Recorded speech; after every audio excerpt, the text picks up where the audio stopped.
Assalamualaikum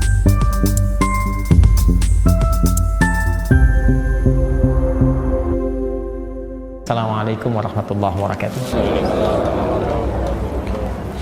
Alhamdulillah wassalatu wassalamu ala rasulillah wa ba'du. Pertama, semoga kita semua diridhoi dan dirahmati oleh Allah Subhanahu wa taala.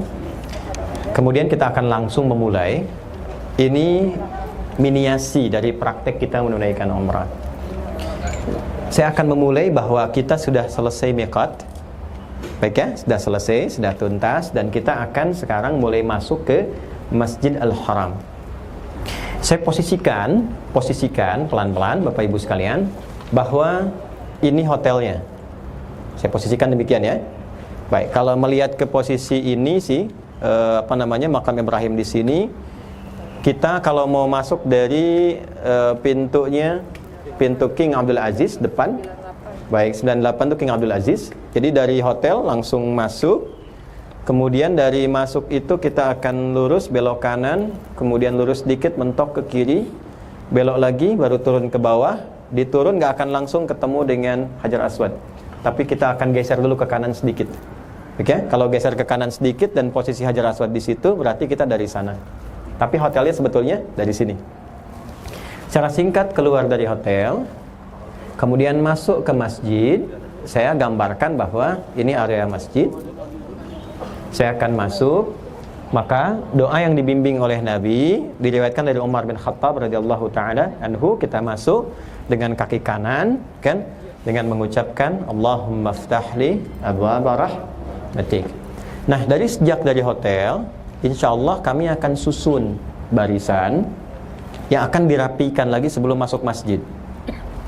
Nanti kita masuknya beruntun berdasarkan barisan itu. Mohon berkenan nanti dari beberapa yang ikhwan, juga sebagian dari akhwat, nanti saya akan mintakan bantuan, kita sama-sama bersinergi supaya kita bisa lebih tertib dan rapi dan saling mengingatkan. Karena kalau sudah nanti mau berangkat, saya anggap semua keluarga ya, dan semua keluarga harus saling menyatukan. Perhatikan baik-baik Bapak Ibu sekalian. Setelah masuk nanti ke area Masjid Al-Haram, saat turun tangga ke bawah menuju ke Ka'bah, itu di ruang kita yang ada space luas, persis ketika melihat Ka'bah, saya akan sempurnakan barisan dulu, nggak langsung kita belok. Jadi gambarannya, begitu turun tadi dari rute yang tadi saya sampaikan, kemudian turun tangga untuk ke bawah. Nah, ini persis jalan sedikit, kita sudah ada di hadapan Ka'bah begini ya. Itu kita akan berkumpul dulu, rapikan, tapi saya mohon dengan cepat ya, karena jedanya singkat sekali. Eranya masih Covid. Askarnya biasanya dalam bentuk yang askar syar'i itu ya, yang lewat-lewat itu agak cepat mengingatkan, jangan lama-lama, cepat jalan gitu ya. Itu nggak usah didebat. Ya, nggak usah didebat. Iya sebentar, sibuk melulu atau nggak usah. Udah, kan ini udah latihan kita menahan diri ya. Nanti berdiri, saya akan bimbing doa pertama untuk melihat Ka'bah.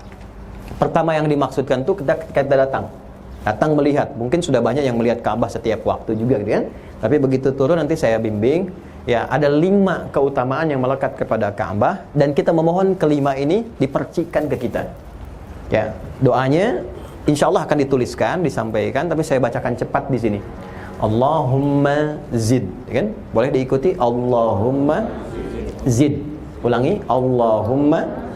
Saya dulu, baru ibu atau bapak. Allahumma zid hadzal baita takriman wa ta'ziman wa tashrifan wa mahabatan wa barran wa zid ala man hajjahu awi i'tamarahu au ra'ahu takriman wa ta'ziman wa tashrifan wa mahabatan wa barran.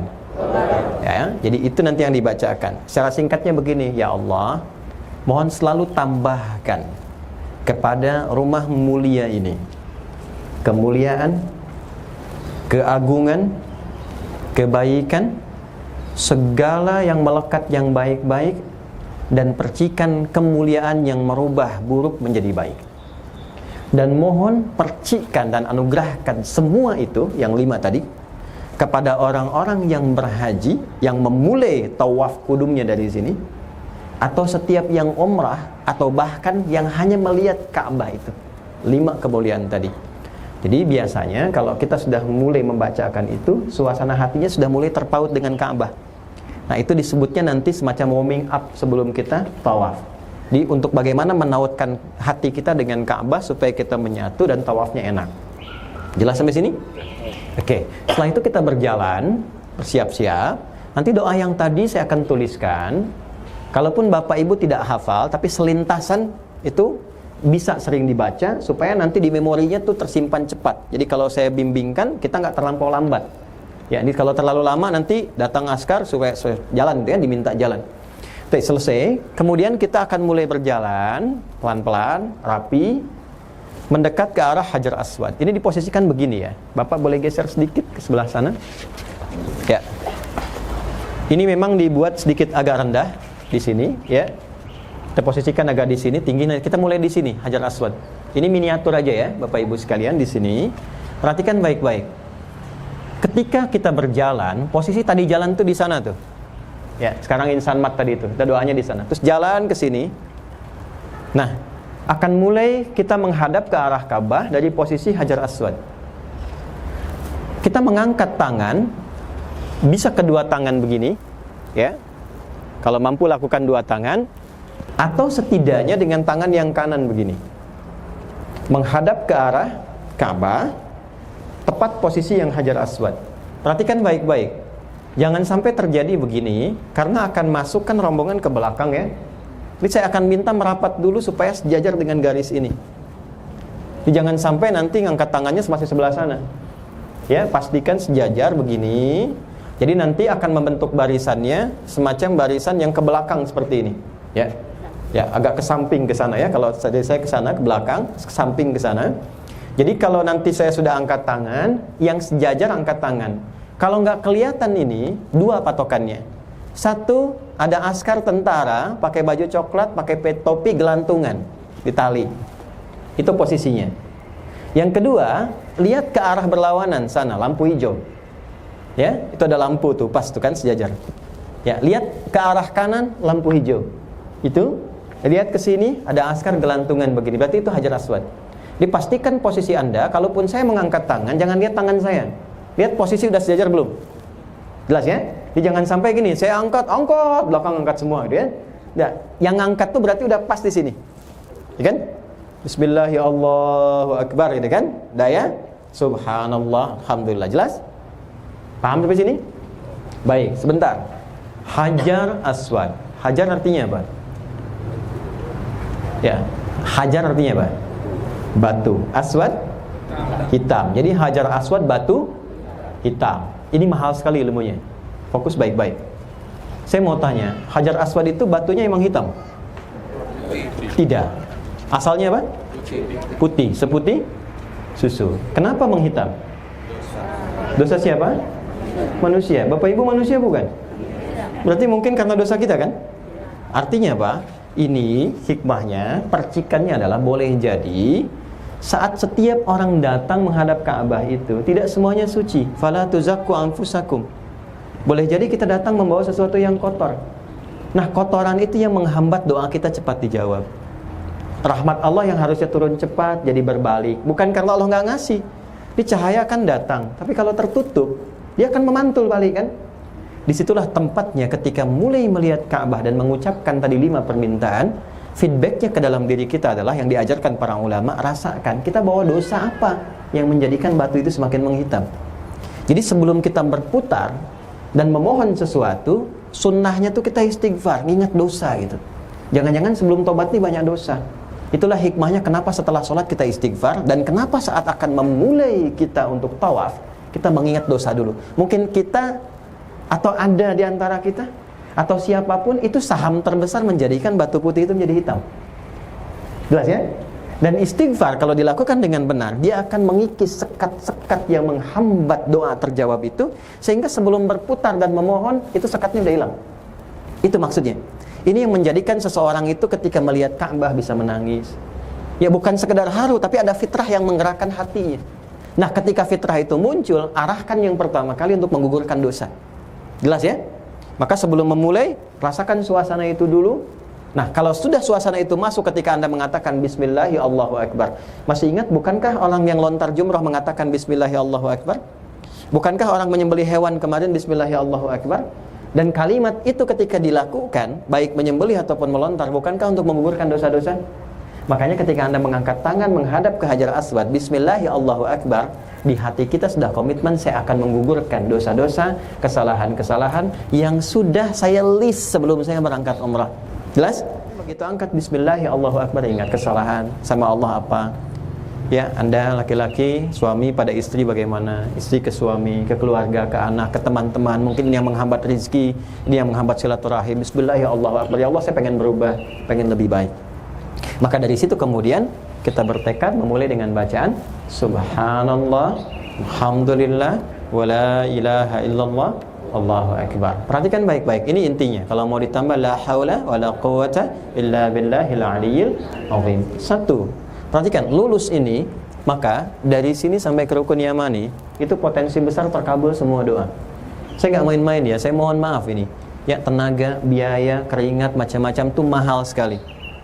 Jadi jangan sampai lelahnya tuh nggak dapat apa-apa. Saya nggak pengen itu. Kalau Anda pengennya cuma datang berangkat, ya bisa dengan travel yang lain, ya dengan pembimbing yang lain. Saya datang bukan untuk membimbing sesuatu, tapi memastikan ibadahnya benar. Itu poinnya. Ya saya tidak butuh dengan yang lain-lain. Saya menyayangi Anda semua, kita semua supaya benar ibadahnya. Itu poinnya. Ya karena itu, ketika berangkat, mulai tawaf, Subhanallah. Ingat betul, kalimat Subhanallah tidak diisyaratkan dalam Al-Quran, kecuali pokoknya menunjuk kepada segala sifat, sikap yang tidak sesuai dengan keagungan Allah. Misal, Al-Baqarah 116, wa qalu takhadallahu walada, subhana. Ada orang berkata Allah punya anak, gak sesuai dengan sifat Allah, subhanallah. Ada orang berkata, gak mungkin Tuhanmu Muhammad menjalankan hambanya cuma sekejap balik lagi. Dari Masjidil Haram ke Masjidil Aqsa balik, gitu. Gak mungkin. Dulu kan gak ada pesawat, gak ada apa-apa. Maka turun ayat Subhanalladzi asra. Tapi juga, maaf, yang kadang gak disadari, gak sesuai nih dengan keagungan Allah. Yang harusnya kita menyembah tepat waktu, memuliakan Allah, gitu kan. Kok dipanggil sholat telat, tapi kalau minta pengen banyak. Zakat ditunda-tunda, dipadatin ke Ramadan, gitu kan. Macam-macam dan sebagainya. Maka ketika mengucapkan Subhanallah, ingat apa hubungan kita yang kurang baik dengan Allah. Itu diistighfari. Makanya mengucap Subhanallah, kalau benar Subhanallah, itu air mata bisa mengalir tuh. Ya ingat hubungan kita. Dan bayangkan kalau diwafatkan bagaimana, kan udah pakai pakaian ihram nih. Ya kita mengatakan labbaik Allahumma labbaik, Allah jawab labbaik ya wa sa'daik. Dan mungkin saya siap wafat ya Allah dengan pakaian ini. Ini kan sudah kafannya nih. Ya kalau haji kan sudah ya, umrah kan gambaran kecil ya. Gitu. Jadi ketika kita sudah mengenakan ini, pakai Subhanallah, bayangkan tadi. Yang kedua, walhamdulillah. Itu kan ungkapan syukur atas segala nikmat. Pertanyaannya, benar nggak disyukuri? Ya, maaf, singkat saja. Syukur itu artinya menggunakan semua nikmat yang Allah anugerahkan di jalan yang telah Allah tetapkan. Misal, saya ingin syukuri nikmat mata nih. Maka caranya, gunakan mata ini untuk memandang yang Allah telah tetapkan. Yang nggak boleh dipandang, jangan pandang. Itu baru diri kita tuh. Belum pakaian, belum harta benda yang lain dan sebagainya. Anda kenakan pakaian, dari semua pakaian di lemari pakaian itu ada yang pernah disyukuri belum? Ada yang belum pernah disyukuri nggak? Jangan-jangan ada yang belum dipakai sholat, sementara Anda masih meminta untuk membeli pakaian yang baru. Ya kan? Coba kendaraan tuh yang dipakai-pakai itu, berapa kali dipakai ke masjid? Bandingkan dengan kondangan. Berapa kali dipakai ta'lim? Berapa kali dipakai untuk yang taat? Semua yang pernah kita kenakan. Dan hebatnya, di saat yang sama, masih minta kepada Allah untuk ditambah. Sementara yang dititipkan belum dipakai untuk ibadah. Makanya dilatih dulu. Ya kadang-kadang tuh bukan Allah nggak ngasih, tapi kamu sempurnakan dulu daripada hisabmu berat saat pulang. Makanya kita coba untuk minta sama Allah, dibimbing untuk mensyukuri nikmat Allah. Ya Allah, aku syukuri nikmatmu, bimbing hamba, tunjukkan kepada hamba apa yang belum lengkap. Ketika disyukuri, maka muncullah jawaban, la in syakartum azidannakum. Kalau itu keluar, baru ditambah. Makanya ketika mengucapkan kalimat walhamdulillah, kita mencoba mensyukuri semua nikmat sekaligus bimbing ya Allah, apa yang belum tepat, yang dari nikmat engkau titipkan itu belum hamba gunakan dengan baik. Jelas ya? Anak-anak misalnya, coba cek dulu. Betapa banyak orang minta keturunan, tapi ketika dikasih kurang perhatian, bisa terjadi begitu. Jangan selalu diartikan nikmat itu harta. Ya keluarga itu nikmat terbesar. Mungkin kurang perhatian, mungkin kurang kasih sayang, mungkin kurang macam-macam, sehingga anak cari perhatian di luar, anak nggak sholat, atau orang tuanya dan sebagainya. Itu syukuri dulu. Setelah itu, setelah merasakan nikmat itu, keluar rasa kita, keluar air mata kita, keluar pendalaman kita, baru kita merasakan keagungan Allah. Wallahu akbar. Itu yang dimaksud subhanallah, alhamdulillah, wala ilaha illallah, wallahu akbar. Setelah itu kan kita merasa bahwa kita lemah. Saat itu kuat. Ketika pulang mungkin kan kita merasakan ada perubahan, pengaruh lagi, ada kelemahan lagi. Maka kita katakan la haula wala quwwata illa billahil aliyyil azim. Bacakan itu, kalau bacaannya benar, biasanya nggak buru-buru. Baru subhanallah tuh udah kita merasakan. Alhamdulillah wala ilaha. Baru sampai Allahu akbar nggak sadar sampai sini. Ya kan? Terkadang Allah itu Maha mengetahui, tidak harus menutup kalimatnya. Maryam belum minta, sudah dijawab doanya. Kan? Nabi Zakaria itu baru berdiri, belum selesai sholatnya, sudah turun jawaban. Terkadang yang belum kita mintakan Allah sudah tahu, belum kita mohonkan Allah sudah kabulkan. Sekalipun sampai sini kita baru sempurnakan kalimatnya. Maka ini yang dimaksudkan falamma i'tazalahum wa ma ya'buduna min dunillahi wa habna lahu ishaq. Nyampai ke sini ketika benar, ini yang disebut maqam Ibrahim. Maqam itu pijakan pertama untuk mengerjakan sesuatu yang positif. Maka Nabi Ibrahim ketika beliau meninggikan bangunan Ka'bah, pondasinya yang atasnya hancur di masa Nabi Nuh alaihissalam, ini pijakan kakinya pertamanya di situ, dipijak pertama kali. Saat berpijak itu beliau membawa batu, datanglah anak terkasihnya Ismail alaihissalam di sudut yang sebelah sana, bawa batu. Batu itu bahasa Arabnya hajar tadi kan. Kalau disusun-susun jadi sekat hijar. Kalau jadi ruangan bentuknya hujrah namanya. Maka anaknya datang, ya, beliau kemudian membantu, membawa. Nggak mungkin kan bapak kerja, anak datang pengen bantu kalau nggak pernah ada kasih dari bapak ke anak. Makanya di Quran kenapa selalu bapak dengan anak, bapak dengan anak. Kenapa ibu nggak disebut? Karena ibu sudah biasa, lebih banyak dengan anak. Nah, Quran tuh memberi kesan, bapaknya yang sibuk di luar, jangan sampai juga nggak ada interaksi dengan anak.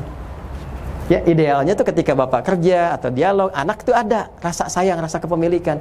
Ibrahim tuh kenapa disebut Ibrahim? Selain dalam bahasa pokoknya juga sang penyeberang, perantau, juga punya makna Abun Rahim, bapak yang penyayang. Maka sebagai orang tua tidak hanya ayah, mungkin juga ibu. Ketika sampai di sini kita ingin berdoa, rasakan suasana itu. Wa idh yarfa'u Ibrahimul qawa'ida minal baiti wa Ismail Rabbana taqabbal minna innaka antas samiul alim. Sampai di sini silahkan bebas doa. Tapi saya sarankan doa pertama minta untuk keluarga, memperbaiki dan menguatkan hubungan di rumah. Bila yang berangkat suami dengan istri, minta kebaikan untuk ayah dulu, ibu dulu, ya, lalu suami, istri, anak-anak dan sebagainya. Karena sunnahnya begitu. Dan saya harap jangan berhenti dulu di sana. Nanti ada waktunya, ya. Karena kita kan belum selesai, ini baru tawaf. Umrah harus sampai ke tahallul. Jangan berhenti di situ. Saya sarankan pertama sudah selesai sini, baca doa, silahkan berputar aja, jangan berhenti. Kemudian sampai ke Rukun Yamani. Rukun Yamani yang sebelah sana, sebelum Hajar Aswad. Yang pokok yang di sini, sudut ini. Ya. Sana ya. Jadi yang di sini nanti Hajar Aswad. Sana yang lingkar ke Hijr Ismail. Nanti ada Rukun Syamali, Syam dengan Iraqi. Kemudian masuk ke Rukun Yamani. Begitu sampai Rukun Yamani, langsung berubah doanya menjadi apa tadi? Rabbana atina fid dunya hasanah wa fil akhirati wa qina. Bapak mungkin berdoa, ya Allah, ayah saya berikan begini. Kata Allah, ada yang enggak sesuai untuk akhiratnya. Maka dirubah oleh Allah untuk dunia akhiratnya. Kalau bapak ibu punya anak, anaknya sakit, kata dokter harus jeruk aja, jangan yang lain. Maka anak itu merengek minta apel. Apakah bapak kasih apel? Kata dokter kurang bagus, yang bagus jeruk kan? Maka Anda katakan ini jeruk rasa apel, gitu kan? Pada anak ya. Kadang-kadang doa itu begini, kita meminta kalau bagus dunia akhirat dikasih, tapi kalau ada tempo nanti Allah tangguhkan sampai kita siap menerima. Seperti anak 5 tahun minta dibelikan motor, kita sanggup tapi anak belum punya kemampuan.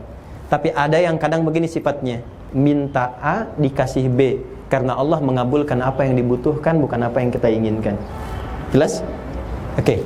Itu dari Rukun Yamani sampai ke Hajar Aswad. Itu berlangsung 7 kali. Paham? 3 putaran pertama lakukan dengan cepat. Ya, ini nggak ada masalah sambil jalan cepat. Jadi begitu subhanallah, alhamdulillah, la ilaha illallah, Allahu akbar, jalan cepat aja. Gak usah berlari ya ibu ya. Kalau laki-laki memang sunnahnya agak sedikit lari kecil gitu ya. Nah, tapi kalau padat di ini aja jalan cepat begini. Jelas ya? Nanti saya biasanya akan bolak-balik. Ya, biasanya saya paling lama tuh menyelesaikan itu. Karena nanti jalan, nah nanti yang agak lambat saya ingatkan lagi ya ke belakang, nanti saya atur tuh. Kalau saya mundur biasanya sudah ada di depan yang saya tugaskan. Ya, supaya jalan di pokok ini. Nanti ikutin aja jalurnya. Ikutin jalurnya. Nah, jangan terlalu mendekat ke sini. Nanti rumusnya udah pas itu. Pokoknya putaran 3 dan 5 itu udah ada dekat sini. Ya, jangan mepet tuh ke dalam. Nanti kalau ingin sedikit misalnya yang menyentuh ke rukun yamani, ya, nanti biasanya di putaran yang kelima itu udah dekat tuh. 3 ke 5 tuh udah nempel sini. Ya, rumusnya kalau mau paling gampang, nanti 1, 2 nggak apa-apa ke arah dekat sini, tapi jangan berhenti. Terus, kalau ada dapat yang longgar, langsung ambil space longgar. Kalau sudah masuk ke 6, segera melebar keluar. Jangan di sekitaran dekat sini, melebar keluar. Walaupun putarannya agak jauh, tapi lebih cepat keluar. Jelas ya? Jadi 1 ikutin dulu, 2 ikutin, 3 sudah agak ke tengah, sudah mulai di sini tuh. Gak apa-apa ikutin. 4, 5 kalau mau berhenti di rukun yamani untuk megang dan berhenti, boleh. Biasanya nanti saya akan kelompokin tuh, Pak berhenti, doa sini, yang lain jalan. Ya, nanti selanjutnya Bapak Ibu jalan, putar lagi, saya tunggu lagi yang lain, doa sini, yang lain jalan. Nanti ada doa yang kita mohonkan ketika umrah, ada yang tidak perlu saat umrah. Nanti setelah selesai umrah, kita bisa masuk lagi, walaupun sekarang aturannya mesti pakai ihram. Ya, untuk saat ini, karena memang ada terbatas gitu. Nanti kita tunjukkan spotnya, jangan khawatir, jangan memburu sesuatu sehingga meninggalkan apa yang seharusnya kita lakukan. Ya, jelas sampai sini? Oke, kalau sudah selesai, putaran 6, ingat, putaran 6 mulai keluar, menjauh, sampai putaran yang ke-7 sudah berada di bagian paling luar. Jelas? Yang sejajar dengan Hajar Aswad, sejajar, langsung ke lorong keluar, langsung belok kanan. Nah, nanti ini langsung cepat saja ya. Yang laki-laki langsung ambil saf di belakang tali-tali, ya, yang sudah disiapkan itu atau kon yang sudah ada. Sholat di situ, ambil garisnya, tarik yang lebih cepat dengan multazam dan makam Ibrahim sini di belakangnya. Jelas ya? Jadi kalau ini makam Ibrahim, ambil sejajar, lurusin, gak harus tepat di situ. Ingat yang didahulukan tuh yang tawaf, bukan yang sholat. Ya, Al-Baqarah ayat 125, wa idh ja'alna al-baita mathabatan lin-nasi wa amna wattakhidhu min maqami Ibrahim musalla wa ahidna ila Ibrahim wa Ismaila an tahira baitiya lit taifin. Tawaf dulu, wal akifin wa ruka'is sujud. Jadi kalau masih ada orang tawaf, jangan sholat tepat sini, mengganggu orang sholat, mengganggu orang lewat. Ya, dan enggak usah sholat di depan multazam. Nah, jangan terlampau soleh ya, udah ada aturannya gitu. Jadi ini tarik ke belakang, udah disiapkan saf. Yang pertama yang ada tali untuk laki-laki, ibu di belakangnya. Ingat ya, yang para ibu di belakangnya. Sudah ada tuh yang perempuan. Ya, dan jangan maksakan ke depan begini. Kecuali ada space yang memang diberikan, misalnya untuk wilayah perempuan, silahkan lakukan di situ. Kalau ada semacam misalnya mutawif atau askar, dengan yang biasa pakai pakaian syar'i itu, yang coklat, ngasih tahu misalnya kan, ibu ke belakang. Itu bukan gangguan kehusyuan. Ya, tapi memang diminta untuk ke belakang ya. Gak apa-apa, ibu batalin aja ke belakang daripada nanti repot ya. Ke belakang, bagian ibu di belakang, laki-laki di depan. Selesai. Di bagian belakang itu ada air zam-zam. Minum dulu sebentar. Sudah? Biasanya nanti saya suka ambilkan juga. Jadi setelah selesai sholat, doa yang enak aja, doa. 2 rakaat cukup, gak usah banyak-banyak. Setelah tawaf, yang pertama baca Al-Kafirun, kedua baca Al-Ikhlas. Jelas ya? Baik, kalau misalnya hafal nanti yang saya tuliskan di situ. Ada di Al-Baqarah yang saya masukkan itu, yang ditulisan. Tapi kalau misalnya tidak, yang paling pendek aja. Ya, mau Al-Kafirun yang pertama, keduanya Al-Ikhlas, atau pilih yang paling nyaman yang bisa dibacakan. Jelas? Selesai, minum dulu air zam-zam. Berdoa singkat, energi balik lagi, baru kita sa'i. Nanti keluar ini ada lorong, saya akan kumpulkan dulu. Kumpul semua di lorong, baris lagi, seperti ketentuan. Baru kita jalan, baru saya bimbing lagi. Innas safa wal marwata min sya'airillah. Lurus. Kemudian kita belok ke kiri sedikit, bisa turun yang tangga atau langsung mendekat ke arah yang menghadap ke Hajar Aswad lagi di Safa. Ikutin, saya rapikan dulu semuanya, menghadap ke arah kiblat. Di situ baru kita berdoa. Abda'u bima bada Allahu bihi wa rasuluh. Dia kan sallallahu alaihi wasallam berdoa dulu bebas doanya. Saya katakan, "Bu, doa Bu, Pak doa apa?" Bebas. Udah selesai, saya kasih waktu, "Yuk, siap." Balik, putar balik, menghadap, baru kita jalan. Allahu akbar kabira. Alhamdulillahi katsira. Turun. Ya. Dari turun ini kemudian doanya bebas sampai kedua tadi antara lampu hijau, doa lagi yang tadi saya tunjukkan, Rabbighfir warham wa'fu wa takarram innaka antal a'azzul akram, dibaca sampai selesai, doa bebas lagi sampai naik ke atas ke Marwah. Doanya kembali kepada yang tadi. Naik ke Marwah, belok kiri, ngadep kiblat sebentar, doa cepat sambil jalan, berhenti sebentar, doa. Rencanakan dari sekarang sehingga nanti nggak kepikiran di sana gitu. Rencanakan dari sekarang, minta pakai bahasa Indonesia boleh, bebas.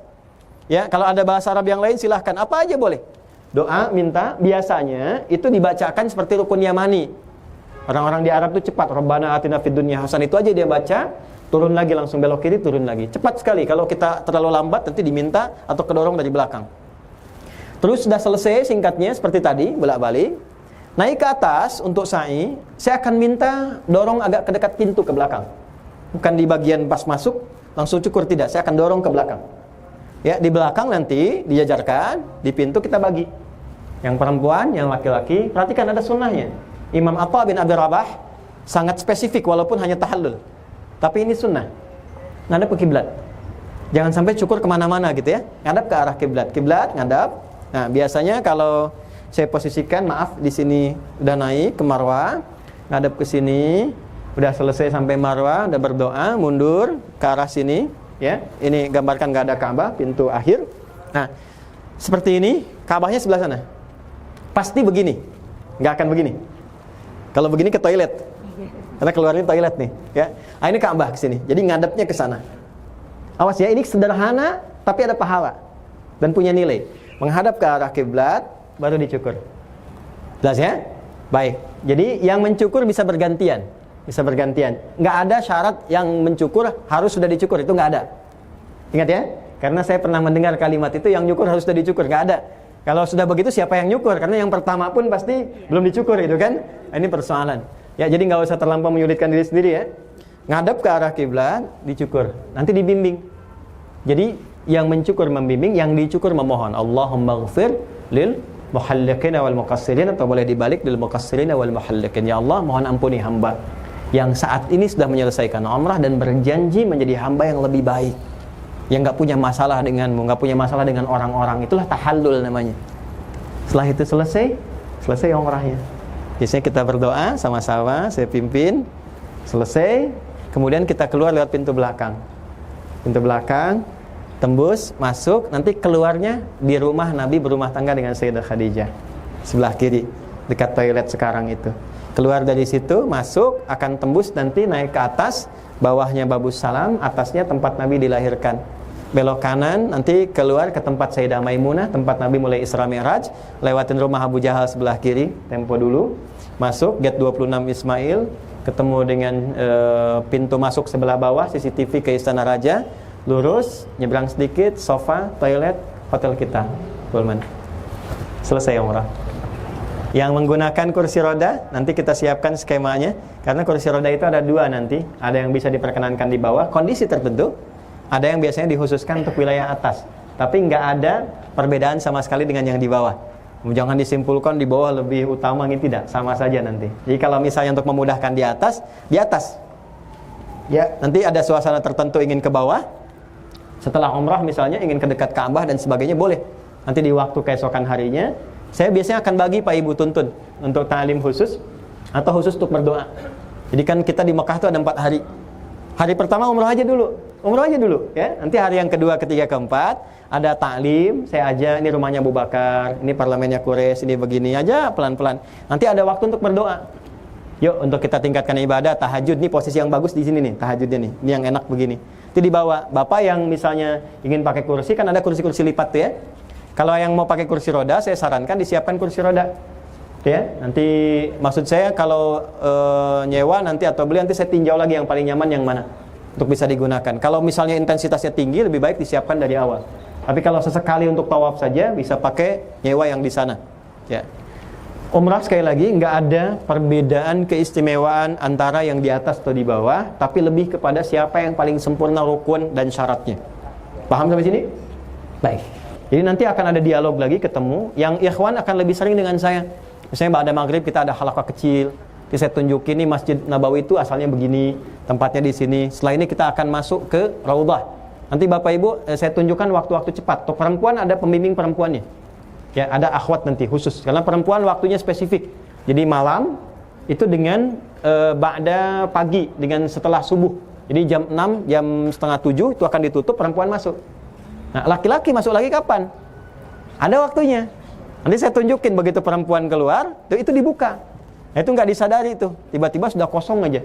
Itu tinggal masuk tuh, tinggal cari posisi. Nah, nanti di dekat Raudhah pun ada spesifik tempat-tempat yang sangat strategis.